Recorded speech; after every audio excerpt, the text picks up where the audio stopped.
Boating ఏం లేదమ్మా ఇక్కడ. అటు నుంచి వస్తే బోటింగ్ ఉంటుంది. ఇప్పుడైతే లెఫ్ట్ సైడ్ నుంచి వెళ్ళిపోవటమే లోపలికి. బోటింగ్ లేదు స్వామి, బోటింగ్ ఉండదమ్మా. బోటింగ్ ఉంటే వెనక్కి వెళ్ళిపోవటమే మనం. స్వామి చూడండి, కింద కనపట్లేదు, ఈ జనాలు రద్దీ బాగా ఉంది. ఇంత రద్దీనా? వామ్మో, ఇంత రద్దీ ఎప్పుడు లేదు. కనపట్లేదు ఇంత రద్దీ అంటే బోటింగ్ అంటున్నారు, అప్పట్లో బోటింగ్ ఏం లేదు. అలా అయితే ఎలాగా? తోసుకొద్దు తోసుకొద్దు.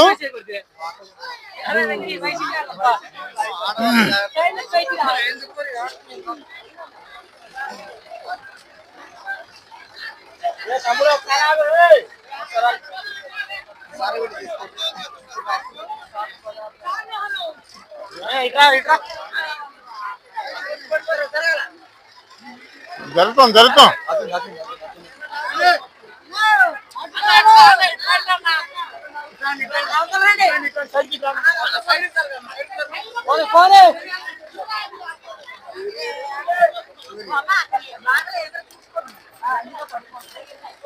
మా మేస్త్రి తప్పాడు. మేస్త్రి గారు ఎక్కడ ఉన్నారండి మీరు? మేస్త్రి గారు తప్పారు. మేస్త్రి గారు ఎక్కడ ఉన్నారండి? మేస్త్రి గారు ఎక్కడ ఉన్నారు మీరు? ఇక్కడ ఇక్కడ మేస్త్రి ఎక్కడ? ఇప్పుడు కిందకి వెళ్తున్నామండి. కింద మాత్రం మామూలు లేదు అసలు. అసలు ఎట్లుండదంటే అది గుడి, అది గుడి అండి. ఆ గుడి దాకా వెళ్ళాలంటే మినిమం 2 కిలోమీటర్లు నడవాలండి.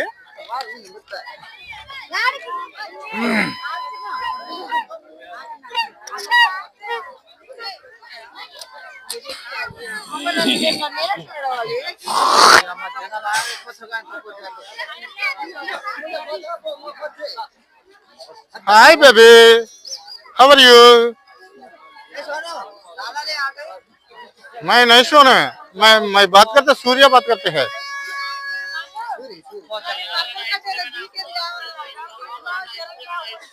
ఇక్కడ ఐస్ క్రీమ్ అమ్ముతున్నారండి. అలాగే పక్కన బెలూన్స్ కూడా అమ్ముతున్నారు. చూడాలి మీరంతా. కొలిపి కొలిపి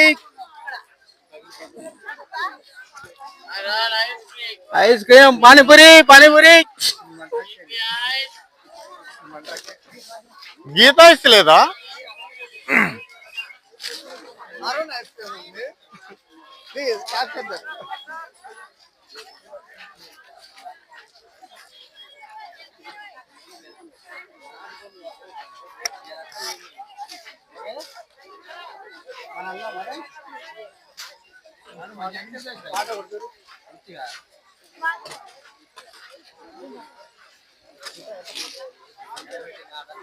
ఓకే, ఏంటి ఆట?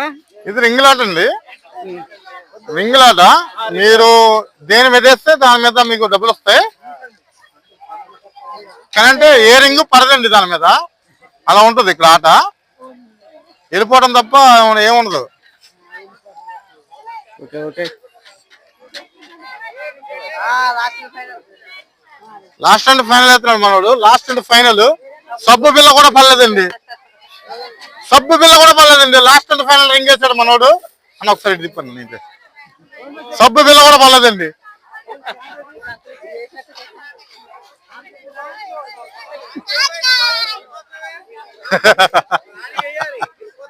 ఫ్రీ అరిగులు. Entertainment free. భక్తులు జనాలు అందరుగా కుంభలుగా వస్తున్నారు. కాకపోతే 4 రింగులు 20 రూపాయలు అంట. 4 రింగులు 20 రూపాయలు అందరు ఉన్నారు.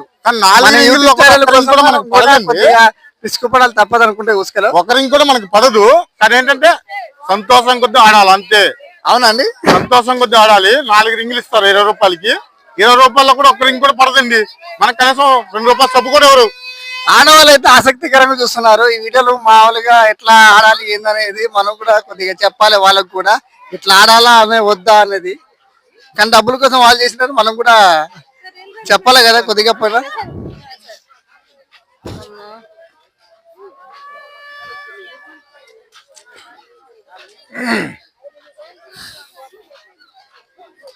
పోయినసారి వచ్చినప్పుడు మాకు పోయినసారి వచ్చినప్పుడు అంకీలు పేకర్లు మొదలు పెట్టేటోళ్ళు, అది కూడా రావట్లేదు. ఎదరికెళ్ళి చూద్దాం ఉందేమో. కానీ బిర్యానీ ఇక్కడ అమ్మకూడదు కదా, ఎట్లా అమ్ముతున్నారు? ఎలా ఎలా సూర్య గారు ఇట్లా మరి బిర్యానీ అమ్ముతున్నారు ఇట్లా శివుడి దగ్గర, ఎట్లా మీరు ఏమనుకుంటున్నారు చెప్పండి? అది కామన్ అండి, శివుడి దగ్గర ఆ రోజు భక్తులు వస్తారు, అలా అని ఏమి తినకుండా వెళ్ళలేరు. కానీ తినాలి కాబట్టి ఏదో ఒకటి అమ్ముతారు. అది బిర్యానీ అవ్వచ్చు, ఎగ్ రైస్ అవ్వచ్చు, మామూలుగా దేవుడి దగ్గర రైస్ అవ్వచ్చు, ఏదో ఒకటి తినాలి కాబట్టి అమ్ముతారు వాళ్ళు. సూర్య గారు చెప్పండి. ప్రస్తుతానికి ఇప్పుడు నార్మల్ గా జనాలు అనుకునే పద్ధతి పాటించారంటే, ఇప్పుడు వాళ్ళు ఉపవాసం అని ఒక సోమవారం అనేది కోరుకుంటారు. మన దగ్గర ఇప్పుడు ఆదివారం వచ్చింది, శివుడు భక్తులు ఏమనుకుంటారు అంటే నీసు లేకుండా ఆ రోజు ఉపవాసం సోమవారం శివుడి కోసం అనుకుంటారు. సోమవారం చేస్తారండి తరుణి గారు, సోమవారం చేస్తారు కాదంటలేదు. కానీ ఏంటంటే ఇక్కడ ఆదివారం వచ్చింది కాబట్టి కనపంగా తినాలనుకుంటారు, తినాలా. ఇక్కడ పుచ్చకాయ ముక్కలు కూడా బాగా అమ్ముతున్నారు, 10 రూపాయలంట. 10 రూపాయలంట. చెరుకు ముక్కలు కూడా అమ్ముతారు. తను చెరుకు ముక్క ఎంతండి? 20 రూపాయలు అంట తను చెరుకు ముక్క. చాలా బాగా అమ్ముతున్నారు. ప్రస్తుతానికి మనం చెయ్యాలా, ఏదో చేయాలి. ఇవి తినడానికి బాగుందండి. మీరు తినడానికి కూడా జనాలు కూడా ఇష్టపడాలి. బొమ్మలు, చిన్నపిల్లగా ఆడుకునే వస్తువులు కూడా చాలా బాగున్నాయి. అన్ని బాగుంటాయి. తను జాతర అంటే నా ఊపు కదా, తను అదొక ఊపు, అదొక తరుణం, అదంతే. ఆ ఊపు ఎక్కేదాకా తను వచ్చినప్పుడు మనకి ఇక్కడ ఇంకో ఆట ఉండేది, ఆట లేదు. ఏంటనేది అర్థం అవట్లేదు. మాట్లాడదాం దానికోసం.